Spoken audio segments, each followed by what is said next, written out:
Cinema plus politics మంచి ఖతర్నాక్ equation ఇది.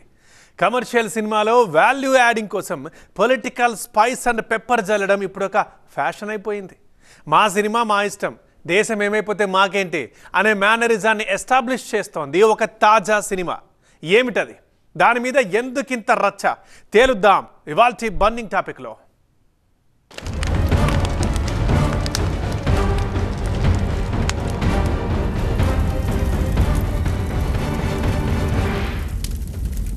మలయాళ cinema అంటే 16 అణాల నాణ్యమైన సినిమా. క్వాలిటీ సినిమాకి కేర్ ఆఫ్ మేమే అని ఘనంగా చెప్పుకుంటుంది కేరళ. ఓటీటీ రెవల్యూషన్ రాగానే సినిమా లోకమంతా మలయాళం మూవీతో లవ్లో పడింది. కానీ ఇప్పుడు ఆ మలయాళ సినిమా కూడా ఫక్తు కమర్షియల్ సినిమాగా మారిపోయింది. క్వాలిటీ కంటే కాంట్రవర్సీలే మాకు ముఖ్యమని కొత్త డెఫినేషన్ ఇచ్చుకుంటోంది. ఇప్పుడు తెలుగులో మెగాస్టార్ హీరోగా చేసిన గాడ్ ఫాదర్ మూవీకి మలయాళ మాతృక లూసిఫర్. ఇప్పుడు L2 ఎంపురాన్ పేరుతో దానికి సీక్వెల్ వచ్చింది. వచ్చుడైతే వచ్చింది గాని దాంతో జరిగే రొచ్చు మాత్రం పీక్స్. నార్త్ అండ్ సౌత్ రాజకీయాల్ని, తమిళనాట రైతాంగాన్ని బాగా డిస్టర్బ్ చేసి చివరాఖరుగా సొంత సినిమా ఇండస్ట్రీని కూడా బోన్లో నిలబెట్టేసింది. ఎంపురాన్ అంటే మనిషికి ఎక్కువ, దేవుడికి తక్కువ.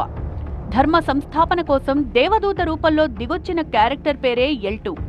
బలమైన లూసిఫర్ బ్రాండ్ మీద వచ్చిన ఫ్రాంచైజీ కావడం, పుష్కలమైన స్టార్డమ్ ఉండడం సినిమాపై క్రేజ్ ను పెంచేశాయి. ఫస్ట్ డే ఫస్ట్ షో నుంచే నెగటివ్ రివ్యూస్ వచ్చినా, లూసిఫర్ తో పోలిస్తే అస్సలు బాగోలేదని ఫీడ్బ్యాక్ వచ్చినా ఇవేవి బాక్సాఫీస్ వసూళ్లను టచ్ చేయలేకపోయాయి. ఫస్ట్ వీకెండే ఏకంగా 80 కోట్లు లాగేసింది. 5 రోజుల్లోనే 200 కోట్ల క్లబ్లోకి ఎంట్రీ ఇచ్చేసింది. ఈ రేంజ్ లో కలెక్షన్లు దంచికొట్టడానికి కేవలం కంటెంటే కారణం అనుకుంటే పొరపాటే. సినిమాతో చెలరేగిన కాంట్రవర్సీలు కూడా కలెక్షన్స్ పంట పండిస్తోంది. దాంతోపాటు పాన్ ఇండియా స్థాయిలో పొలిటికల్ రొచ్చును కూడా పోగేసుకుంటోంది ఎంపురాన్ మూవీ ఒక్క సినిమాతో. 1 నెంబర్ కాంట్రవర్సీ. సినిమాలో గోత్ర అల్లర్ల ప్రస్తావన తెచ్చి కాషాయ దళానికి మంట పెట్టడం. 2 నెంబర్ కాంట్రవర్సీ. విలన్కి భజరంగి పేరు పెట్టి హిందువుల మనోభావాలతో ఆడుకోవడం. 3 నెంబర్ కాంట్రవర్సీ. ముళ్ల పెరియార్ డ్యామ్ ని చూపెట్టి కేరళ, తమిళనాడు రైతాంగం మధ్య చిచ్చు పెట్టడం. ఒకటి అరా కాదు, మల్టిపుల్ కాంట్రవర్సీస్ తో తెరకెక్కి ఇండైరెక్ట్ గా పాన్ ఇండియా ప్రొటెస్ట్ ను వెల్కమ్ చేసింది ఎంపురాన్ మూవీ. పావలా యాక్షన్ కి రూపాయి పావలా రియాక్షన్లు వచ్చేశాయి. మీ స్క్రీన్ ప్లేలు తగలయ్యా, ఒక్క సినిమాతో ఇన్ని గొడవలా అంటూ ఎంపురాన్ మూవీ టీం ని చెండాడ్డం మొదలైంది. ముఖ్యంగా 2002లో గుజరాత్ లో చోటు చేసుకున్న అల్లర్లు, 2 మతాల మధ్య చిచ్చు పెట్టి దేశ రాజకీయాల్ని సైతం ప్రభావితం చేసిన అత్యంత సున్నితమైన అంశం ఇది. అయినా గోత్ర ట్రాజడీల నేపథ్యంలోనే కీలక సన్నివేశాలు రాసుకుని చిత్రీకరించడం సహజంగానే వివాదాస్పదమైంది. నాటి అల్లర్ల సమయంలో ఓ కుటుంబాన్ని మరో వర్గానికి చెందిన నాయకుడు దారుణంగా హత్య చేయడం, ఆ తర్వాత కొంతకాలానికి అతడే రాజకీయాల్లో కడుగు పెట్టడం ఎంపురాన్ మూవీని డ్రైవ్ చేసిన మెయిన్ ఎలిమెంట్. కానీ ఈ సన్నివేశాలే సినిమాను వేలెత్తి చూపేలా చేశాయి. ఒక వర్గాన్ని తక్కువ చేసి చూపించడం ఏంటన్న ప్రశ్నలతో మొదలై సినిమా ప్రదర్శన నిలిపివేయాలనే డిమాండ్ల దాకా వెళ్లింది వ్యవహారం. మోహన్ లాల్ అంటే మామూలు నటుడు కాదు. దాదాపు 4.5 దశాబ్దాలుగా 350కి పైగా సినిమాల్లో నటించి మలయాళ మెగాస్టార్ గా ఎదిగిన కటౌట్. పైగా వివాదాల జోలికి వెళ్లకుండా అభిమానుల పాలిట దేవుడిగా పేరున్న హీరో. అన్ని పార్టీల్లోనూ, అన్ని సామాజిక వర్గాల్లోనూ ఆయనకు ఫాలోయర్లున్నారు. ఇప్పుడు ఎంపురాన్ మూవీతో ప్రత్యేకించి ఒక వర్గానికి శత్రువుగా మారారు. అసలే మమ్ముట్టి కోసం శబరిమలలో పూజలు చేశారన్న వివాదంతో మనస్తాపానికి గురైన మోహన్ లాల్ ని వెంటనే మళ్లీ కార్నర్ చేసింది ఎంపురాన్ మూవీ. బాధ పెట్టుంటే క్షమించండి. కొన్ని రాజకీయ, సామాజిక అంశాలు ఎంపురాన్ లో ఉన్నమాట నిజం. కొందరు అభిమానుల్ని అవి బాధించిన మాట నిజం. నా సినిమాలు ఏ రాజకీయ పార్టీని, ఏ భావజాలాన్ని, ఏ మతాన్ని కించపరచకుండా చూడడం నటుడిగా నా బాధ్యత. సినిమా యూనిట్ తరపున నేను క్షమాపణలు చెప్తున్నా. 40 ఏళ్లుగా మీలో ఒకడిగా ఉంటున్నా. మీ ప్రేమ, నమ్మకమే నా బలం, అర్థం చేసుకోండి అంటూ సోషల్ మీడియా ద్వారా వేడుకున్నారు మోహన్ లాల్. సినిమాపై వస్తున్న విమర్శలపై నిర్మాత గోకులం గోపాలన్ కూడా రియాక్ట్ అయ్యారు. కానీ captain of the movie director Prithviraj మాత్రం ఇంతవరకు స్పందించలేదు. మా అబ్బాయి ఏం తప్పు చేశాడని ఆడిపోసుకుంటున్నారు, అందరూ కలిసి పృథ్వీరాజును బలిపశువుని చేశారు అంటూ అతడి తల్లి మల్లికా సుకుమారన్ ఆవేదన చెందడం. ఇది ఒక సినిమా మాత్రమే, దీన్ని కొందరు రాజకీయ వస్తువుగా వాడుకుంటున్నారు అంటూ రివర్స్ అటాక్ చేయడం మరింత రచ్చను రాజేసింది. ఇదిలా ఉంటే ఎంపురాన్ వివాదంలోకి కేరళ సీఎం పినరై విజయన్ ఎంట్రీ ఇవ్వడం మరో నాటకీయ పరిణామం. ఎంపురాన్ సినిమాని కుటుంబంతో కలిసి చూసా, చాలా బావుంది అంటూ మేకర్స్ కి మద్దతు తెలిపారు కేరళ ముఖ్యమంత్రి. భావ ప్రకటన స్వేచ్ఛ అందరికీ ఉన్నట్టే సినిమా వాళ్లకు ఉంటుంది, దాన్ని అందరం గౌరవించాలి అంటూ ఎంపురాన్ సినిమాకు ఎక్స్ట్రా కమర్షియల్ టచ్ ఇచ్చారు పినరై విజయన్. ఒక ముఖ్యమంత్రిగా, వామపక్ష నేతగా ఆయన చేసిన ఫీట్ సహజంగానే బీజేపీ ఈగోని టచ్ చేసింది. నచ్చితే ఒకసారి కాదు 10 సార్లు చూసుకోవచ్చు, కానీ క్లీన్ సర్టిఫికేట్ ఎలా ఇస్తారు అనేది కేరళ సీఎంకి ఎదురైన ప్రశ్న. నిజాలను దాచి అబద్ధాల్ని ప్రచారం చేయాలన్న దర్శకుల స్కెచ్ అడ్డం తిరిగిందని తిట్టిపోస్తోంది బీజేపీ. సినిమాలతో రాజకీయాలు చేయడం తమకు అలవాటు లేదు అంటూనే కాంగ్రెస్ పార్టీ కూడా సీన్లోకొచ్చింది. కేరళ ఫైల్స్, కాశ్మీర్ ఫైల్స్ లాంటిదే ఇది ఒకటి. వర్గ విద్వేషాల్ని రెచ్చగొట్టడం వీళ్లకు అలవాటే అని కౌంటర్లిస్తోంది హస్తం పార్టీ. చేసేది లేక 7 కట్లు పెట్టి ఎంపురాన్ మూవీని ఫ్రెష్ గా రిలీజ్ చేశారు మేకర్స్. అయినా గొడవ ఇప్పట్లో సర్దుకునేలా లేదు. రీసెన్సార్ చెయ్యాలి అన్న డిమాండ్లతో నేషనల్ టాపిక్ అయి కూర్చుంది ఎంపురాన్ మూవీ. సబర్మతి ఎక్స్ప్రెస్ అయోధ్యకు వెళ్లి వస్తున్న 59 మంది ప్యాసింజర్లు భోగికి నిప్పంటుకుని అందరూ అక్కడికక్కడే సజీవ దహనమైపోయారు. వీళ్లలో ఎక్కువ మంది హిందూ కరసేవకులే. దాని పర్యవసానంగా గోద్రాలో జరిగిన నరమేధం 1044 మందిని మింగేసింది. వీళ్లలో 790 మంది ముస్లింలు, 254 మంది హిందువులు. వినడానికే ఒళ్ళు గగురు పొడిచే అలనాటి భయానక దృశ్యం ఇప్పుడు మళ్లీ దేశం కళ్ల ముందు మెదులుతోంది. ఎందుకు?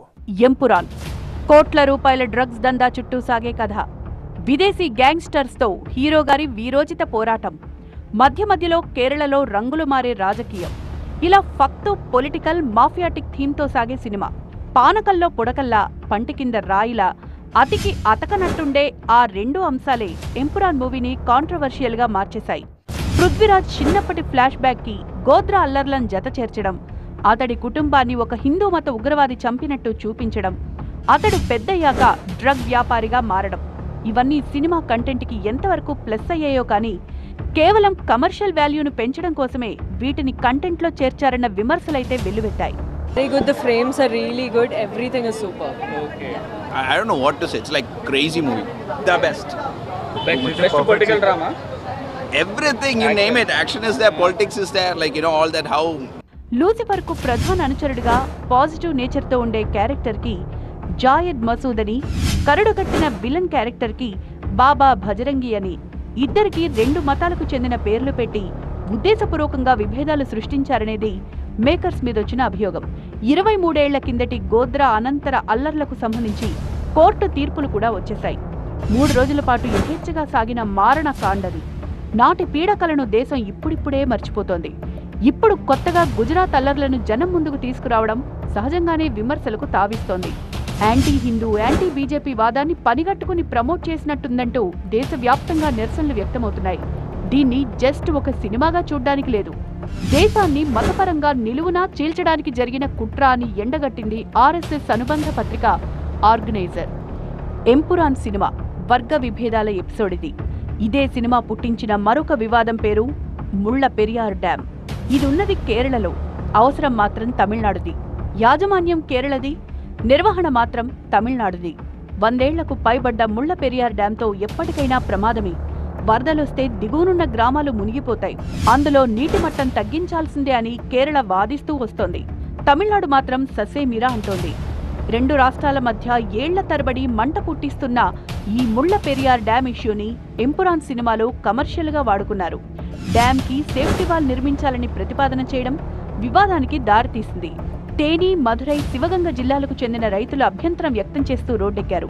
అక్కడితోనే ఆగలేదు. హీరోకు, నిర్మాతకు అల్టిమేటం కూడా జారీ అయింది. ముళ్ళ పెరియార్ డ్యాంపై కేరళ ఆందోళన వ్యక్తం చేయడం, దాన్ని తమిళనాడు కొట్టిపాడేయడం ఏళ్లుగా జరుగుతూనే ఉంది. కోర్టుల్లో కేసులు కూడా నడుస్తున్నాయి. 2 ఇరుగు పొరుగు రాష్ట్రాలకు సంబంధించిన సున్నితమైన అంశాన్ని ఉద్దేశపూర్వకంగానే సినిమాలో వాడుకున్నారనేది అభియోగం. గతంలో ఓసారి డ్యామ్ 999 అనే సినిమా కూడా ఇటువంటి వివాదంలోనే చిక్కుకుంది. రిజర్వాయర్ బద్దలైతే ఊళ్లకు ఎటువంటి ఉపద్రవం ముంచుకొస్తుందో ఆ సినిమాలో చూపే ప్రయత్నం జరిగింది. తమిళనాడు రైతులు అప్పట్లోనే తెగేదాకా లాగారు. ఇప్పుడు కూడా ఎంపురాన్ సినిమాపై అదే రేంజ్లో యుద్ధం ప్రకటించారు. నలువైపుల నుంచి వ్యతిరేకత తరుముకొస్తోంటే, దేశవ్యాప్తంగా నిరసన వ్యక్తమవుతోంటే దిక్కులు చూస్తోంది Empuraan movie unit. Empuraan movie trend setter ఏమీ కాదు, ఈ ట్రెండ్ ఎప్పుడో మొదలైంది. టాలీవుడ్ టు బాలీవుడ్ అందరూ ఫాలో అవుతూ వస్తున్నదే. తెలుగు రాష్ట్రాల్లో అయితే పరాకాష్ట. ఇప్పుడు సినిమా అంటే 24 క్రాఫ్ట్స్ కాదు, 24 కాంట్రవర్సీస్. అవును, 24 విభాగాలు కలిసి పనిచేస్తేనే ఒక సినిమా రూపుదిద్దుకునేది. కానీ ఇదంతా ఒకప్పుడు. ఇప్పుడైతే 24 క్రాఫ్ట్స్ సంగతేమో కానీ అంతో ఇంతో కాంట్రవర్సీని పుట్టించే కంటెంట్ ఉంటే చాలు. ఆ కాంట్రవర్సీ కూడా పొలిటికల్లీ మోటివేటెడ్ అయితే ఇంకా బెటర్. వద్దన్న కొద్దీ పబ్లిసిటీ, పైసా వసూల్ గ్యారంటీ. డైలాగ్ కొట్టుగురు అని ఫ్యాన్స్ అడిగి అడక్కముందే మెగాస్టార్తో ఒకే ఒక్క డైలాగ్ కొట్టించి అప్పట్లో గాడ్ ఫాదర్ సినిమాకు టన్నుల కొద్దీ పబ్లిసిటీ కొట్టేశారు ప్రొడ్యూసర్ మహాశైలు. కథకు సింక్ అయినా కాకపోయినా 1-2 రాజకీయ దినుసులు వేస్తేనే ఏ సినిమాకైనా కమర్షియల్ మసాలా దట్టించినట్టుండేది. పొలిటికల్ కంటెంట్ కాదనుకుంటే చారిత్రక అంశాల్ని టచ్ చేయడమే. ఏదో ఒక మతానికి లంకె పెట్టి మరో మతాన్ని ముగ్గులోకి దింపి ఆ విధంగా కాంట్రవర్సీ క్రియేట్ చేసిన సినిమాలు కమర్షియల్ గా కూడా సక్సెస్ కొడుతున్నాయి. చావా సినిమాతో చచ్చే చావు చచ్చిన మహారాష్ట్ర సర్కార్ ఇప్పుడిప్పుడే కోలుకుంటోంది. ఛత్రపతి శివాజీ వారసుడికి ఎలివేషన్లిస్తూ తీసిన చావా ఔరంగాబాదులో మత కల్లోలాల్ని రాజేసింది. అంతకు ముందు కూడా రాజకీయ రగడల్ని సృష్టించిన చారిత్రక సినిమాలు బోలెడన్ని. రాణి పద్మావతిని తప్పుగా చూపించిందన్న అభియోగంతో పద్మావతి సినిమాపై కత్తులు నూరారు రాజ్పుత్ కులస్తులు. కర్ణిసేన లాంటి కొన్ని సంస్థలైతే హీరోయిన్ దీపికాను చంపుతామని హెచ్చరించాయి కూడా.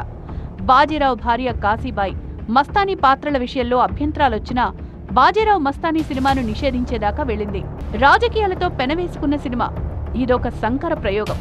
ఇవాళ రేపు ఒక ట్రెండ్ అయి కూర్చుంది. కాస్త వినోదం, జాస్తి రాజకీయం, ఇది కాన్సెప్ట్. తెలుగు రాష్ట్రాల్లో అటువంటి ప్రయోగాలు చేసిన రామ్ గోపాల్ వర్మ లాంటి డైరెక్టర్లు ఇప్పుడు సినిమా కష్టాల్లో పడ్డారు. సినిమా, పాలిటిక్స్ ప్లస్ క్రైమ్, ఈ కాంబినేషన్ అయితే ఇంకా పీక్స్. వివేకానంద రెడ్డి హత్య చుట్టూ ఇప్పటికీ వరుసపెట్టి సినిమాలు వస్తూనే ఉన్నాయి. తమ అధినేతల జీవిత చరిత్రలపై సినిమాలు తీసి ఆ విధంగా పార్టీకి ప్రమోషన్లు తెచ్చుకోవడం ఇంకో ట్రెండ్.